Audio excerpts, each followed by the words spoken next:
എന്റെ മാടേ, ഈ ചാത്തൻകോഴി മൂത്ത് മുത്തപ്പനായിരിക്കണു. മാടേ ആ കർമ്മോസ് മരത്തിന്ന് ഒരു കർമ്മോസും കായ പൊട്ടിച്ചേ.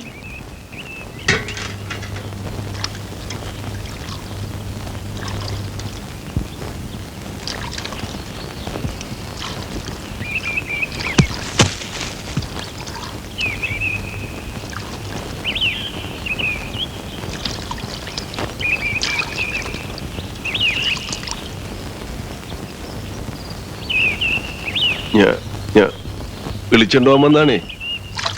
വിളിച്ചുടനെ അങ്ങോട്ട് വരാൻ എന്നെ നിന്നെ മുട്ടിപ്പലകേമ്മയിലിരുത്തി എണങ്ങനും മൂന്നാമനും കാണാൻ ബന്ധം വരുത്തിയിട്ടൊന്നുമില്ലല്ലോ.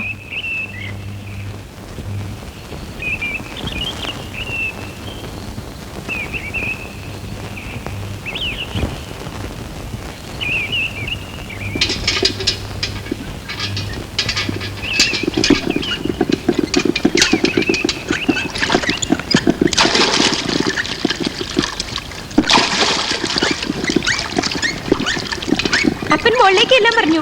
ഞാൻ ഈ കോഴിയെ ശരിയാക്കാന്ന് പറയാറുന്നില്ലേ? അതൊക്കെ അവിടെ വെച്ചിട്ട് മുകളിലേക്ക് ഇല്ലേ, ഇല്ലെങ്കിൽ ചീത്ത എനിക്കായിരിക്കും. ഞാൻ വിളിച്ചില്ല എന്നാ പറയാ.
തമ്പ്ര തമ്പ്ര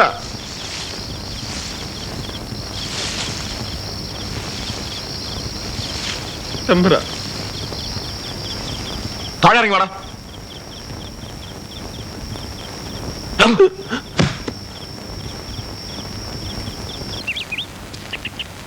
അപ്പൂപ്പൻ പിന്നീട് അവരെ കണ്ടേയില്ലേ?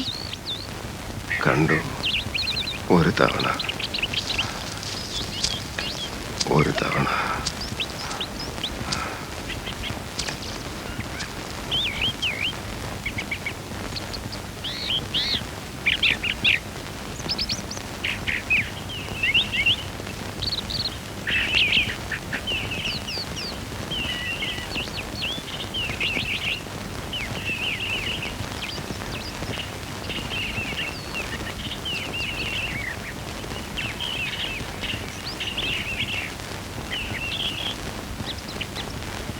ഞാൻ മാർക്കം കൂടി. എൻ്റെ പേര് കത്രീന എന്നാക്കി.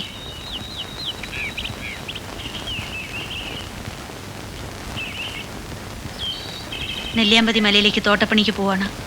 എൻ്റെ കൂടെ പോരണം.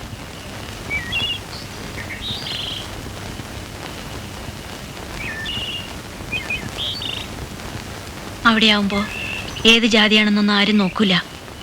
ആരെയും പേടിക്കാണ്ട് സുഖമായിട്ട് കഴിയാം. എൻ്റെ ആശയാണ്, തട്ടരുത്.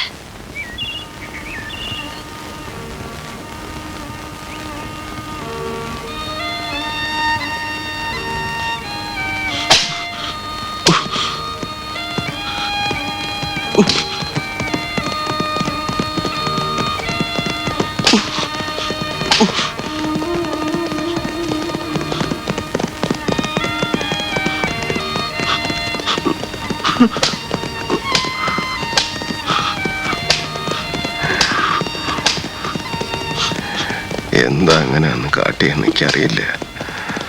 അവള് മാർക്കം കൂടി നിറഞ്ഞുകൊണ്ടാണോ അതോ മലന്ന് കേട്ടപ്പോണ്ടായ കലിയാണോ എന്ന് എനിക്കറിയില്ല.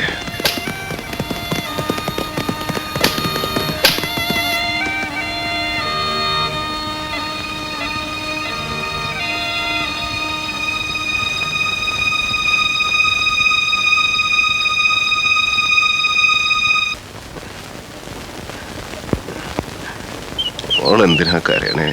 അറിയില്ല അപ്പൂപ്പ.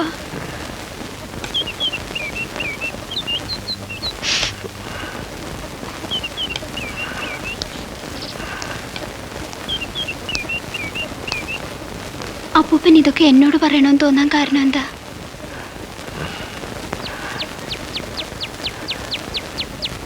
ഇതൊക്കെ ഒന്ന് പറയണ തന്നെ ഒരു ആശ്വാസം മോളെ. കേൾക്കാൻ ആളുണ്ടാവും. ഓള് വരണതിന് മുമ്പ് ഞാൻ ഈ മണ്ണിനോട് വർത്താനം പറയുന്നേ. ആള് പറയണത് എനിക്ക് സ്വന്തമായിട്ട് ഭൂമിയില്ല എന്നാ. ശരിയാ, റേഷ്യ വെച്ചരില് എൻ്റെ പേരിൽ നിലമില്ല, ഭൂമിയില്ല. പക്ഷേ ഈ മണ്ണും ഈ പാടമൊക്കെ എൻ്റെ സ്വന്താ, എൻ്റെ വേർപ്പ് വീണതാ. അപ്പോ ഈ മണ്ണും പാടവും നോക്കാൻ ആരും ഇല്ലാണ്ടായി. എന്നെ പോലെ ഇതും ആർക്കും വേണ്ടാണ്ടായി. ഇത് കരയണം ഞാൻ കേൾക്കുന്നുണ്ട്. മോക്കറിയോ, എല്ലാം ഒന്നിക്കും ഈ കരച്ചിൽ കേൾക്കാൻ ഞാൻ ഇവിടെ വന്നിരിക്കും. മോള് മറ്റുള്ളവരെ പോലെ അല്ല, എന്നെ ഒരു മനുഷ്യനായിട്ട് കാണുന്നുണ്ടല്ലോ. ആരുമില്ലാത്തവന്നാ എന്നെ പറ്റി എല്ലാരും പറയാ. പണ്ട് എനിക്ക് തമ്പുരാൻ ഉണ്ടായിരുന്നു, പിന്നെ കാർത്തു എങ്ങടോ പോയി, തമ്പുരാൻ മരിച്ചു പോയി. മോളെ കാണുമ്പോഴൊക്കെ ഞാൻ തമ്പുരാന്റെ കാര്യം ഓർക്കും. തമ്പുരാൻ ഒരു മോളുണ്ടായിരുന്നേ, അങ്ങ് ചീമലെവിടെയോ. അത് മോളാന്ന എന്റെ വിചാരം. തമ്പുരാൻ എങ്ങനെയാ മരിച്ചേ? തമ്പുരാൻ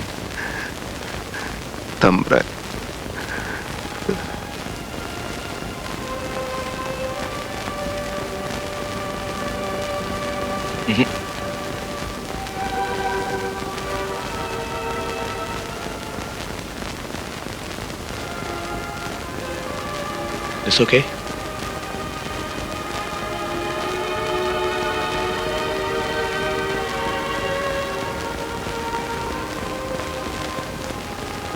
മാടേ, വിത്ത് തികയില്ലെന്ന് തീർച്ചയായി.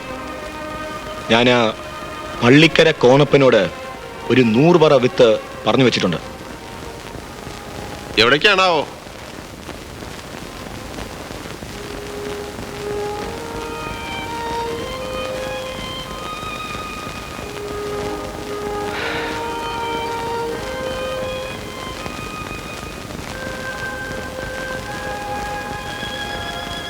വെട്ടിയും കിടക്കുന്നിടത്ത് വണ്ടിയിൽ വെക്കണ്ടേ? വേണ്ട, ഞാനൊന്നും കൊണ്ടുപോകുന്നില്ല.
എൻ്റെ മരണത്തിന് ഞാൻ മാത്രമാണ് ഉത്തരവാദി.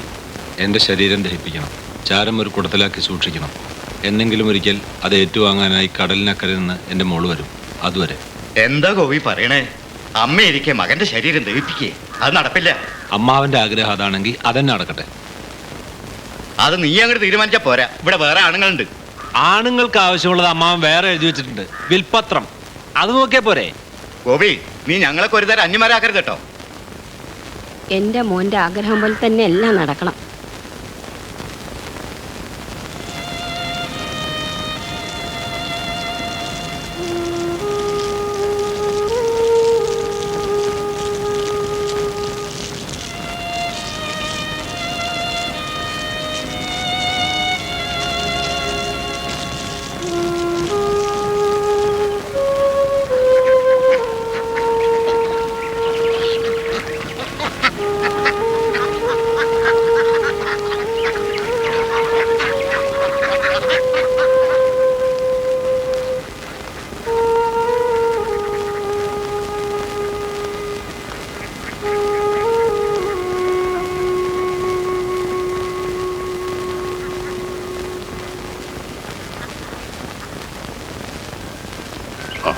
പത്മ ആളുക വന്നു. ഈ പെണ്ണ് വണ്ണം വെക്കുന്നില്ലല്ലോ.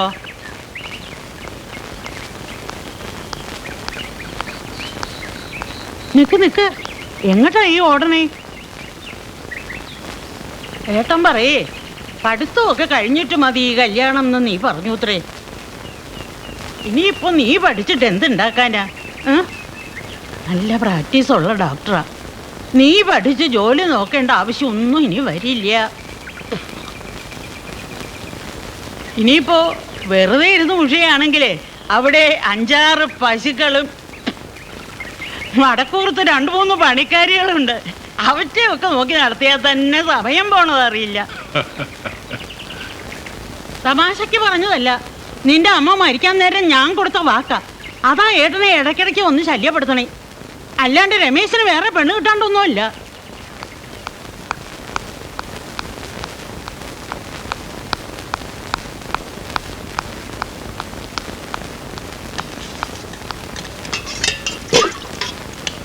ചെറിയമ്മ, ഇത് എന്താ? എല്ലാരും കൂടി എന്നെ അങ്ങോട്ട് കെട്ടിച്ചേക്കാൻ തീരുമാനിച്ചു കഴിഞ്ഞോ? വെറുതെ വാശി പിടിക്കാണ്ട് കല്യാണത്തിന് സമ്മതിക്കുക നല്ലത്.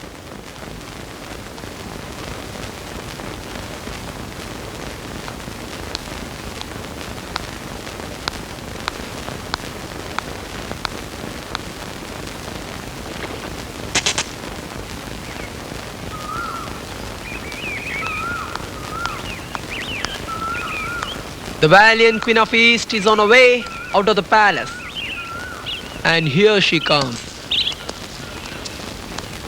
എനിക്ക് രമേശ് ചേട്ടനോട് ഒരു കാര്യം പറയാനുണ്ട്. കുറച്ചു ദിവസം കൂടി കഴിഞ്ഞിട്ട് പോരെ ഈ രഹസ്യം പറച്ചിലൊക്കെ?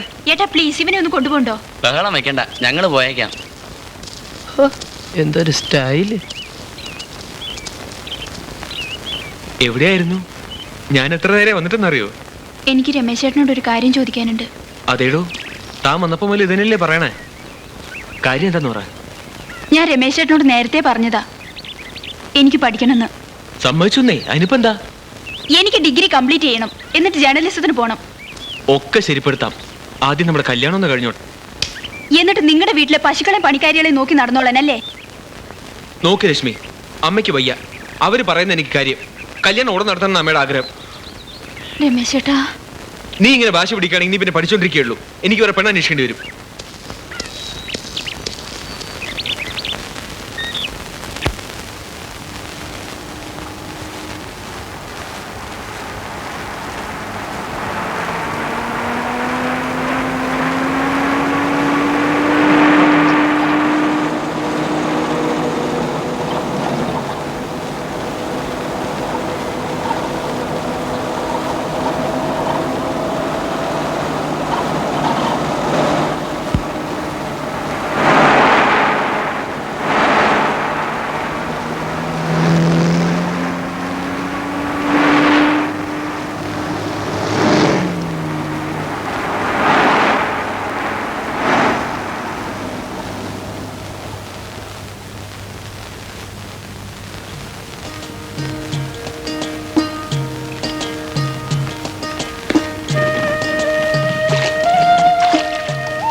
അറ്റ് ലാസ്റ്റ് എനിക്ക് നിന്റെ കൈ കിട്ടി.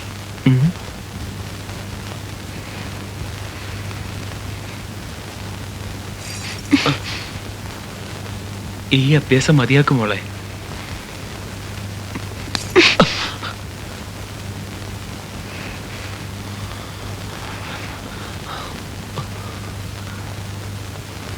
രശ്മി, നിന്റെ കുട്ടികളെ നിർത്തിക്കോ. ഞാനിപ്പോ നിന്റെ ഭർത്താവാ, അത് നീ മറക്കണ്ട. രശ്മി, എന്താ നിനക്ക്?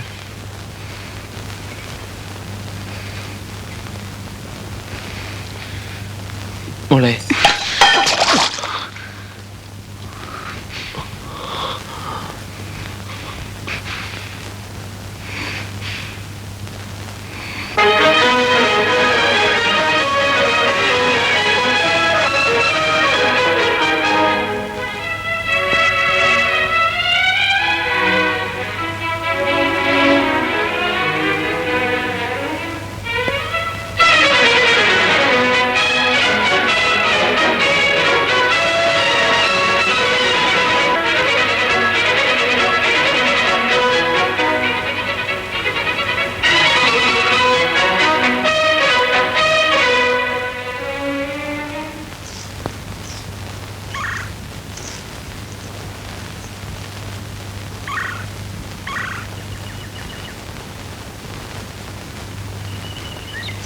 കുട്ടിക്കിപ്പോ എങ്ങനെയുണ്ട്? അവളുടെ ഭർത്താവിന്റെ ഡിസ്പെൻസറിയിൽ തന്നെയായിരുന്നു കുറച്ച് ദിവസം. പിന്നീട് വീട്ടിലേക്ക് മാറ്റി. ബഹളമൊക്കെ ഒന്ന് അടങ്ങി. എന്നാലും ഇപ്പോ ഒരു മിണ്ടാട്ടവും ഇല്ല. ഈ വീട് വാങ്ങിയതിന് ശേഷം ഒക്കെ അനർത്ഥ. നമ്മുടെ ഇവിടുത്തെ ബസ് കടത്തിന്റെ കാര്യം അറിയാലോ. പോരാത്തതിനിതാ ഇയാള് വിസ ക്യാൻസലാക്കി ഇങ്ങോട്ട് പോന്നു.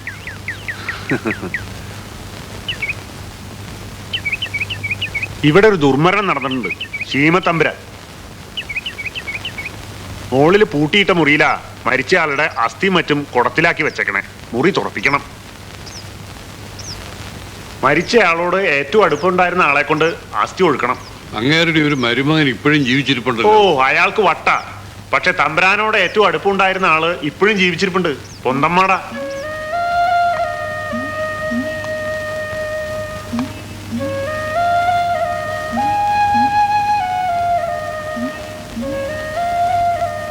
മാടേ, ഇങ്ങനെ അടുത്തേക്ക് വരിക.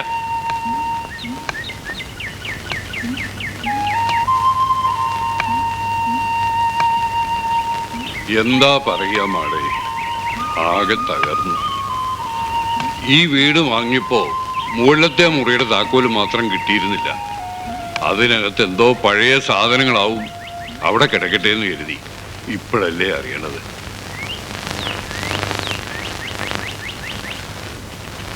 മാടെ വെളുപ്പിച്ചത് എന്തിനാണെന്നറിയോ?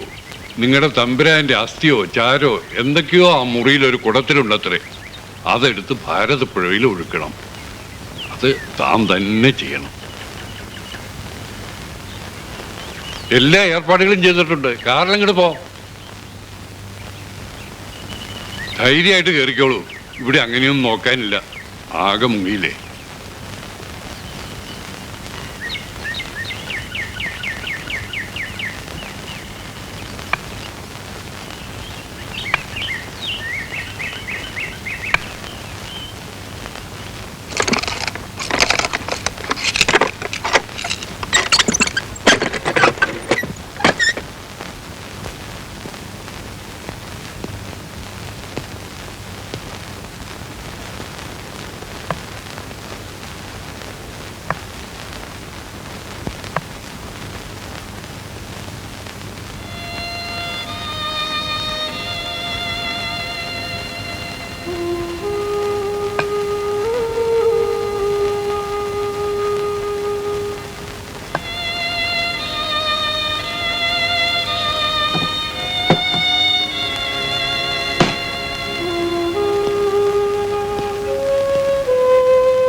എവിടെയും കാണാനില്ല. അച്ഛൻ എന്തിന്റെ കേടാ?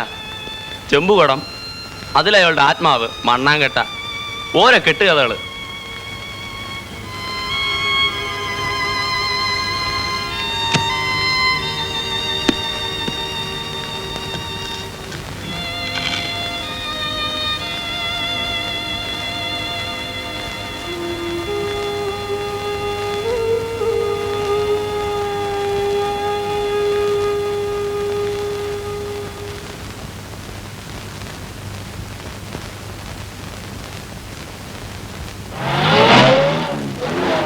ഞാൻ പോവാണ് ഏട്ടാ. അവൾ ഇവിടെ നിൽക്കട്ടെ. പത്മേ, എന്റെ മോന്റെ ജീവിതം ഇങ്ങനെ ഒരു പെണ്ണ് കാരണം നശിപ്പിക്കാൻ ഏതായാലും നിശ്ചയിച്ചിട്ടില്ല.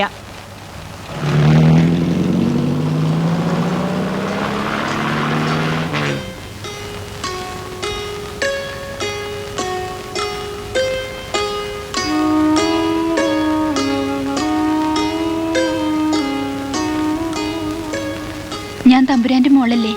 ഞാനിതാ വന്നല്ലോ. എവിടെ ചിതാഭസ്മം?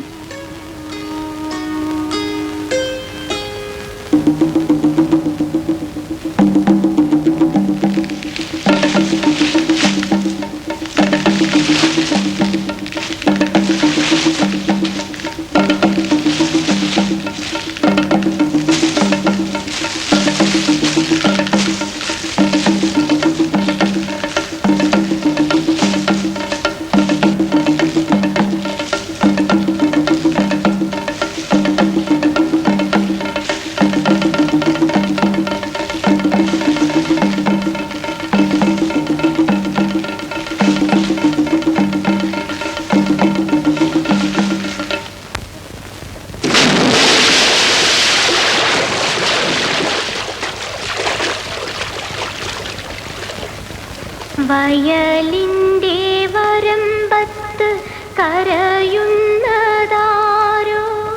വയൽ നിറഞ്ഞൊഴുകുന്നതേതു കണ്ണീരോ.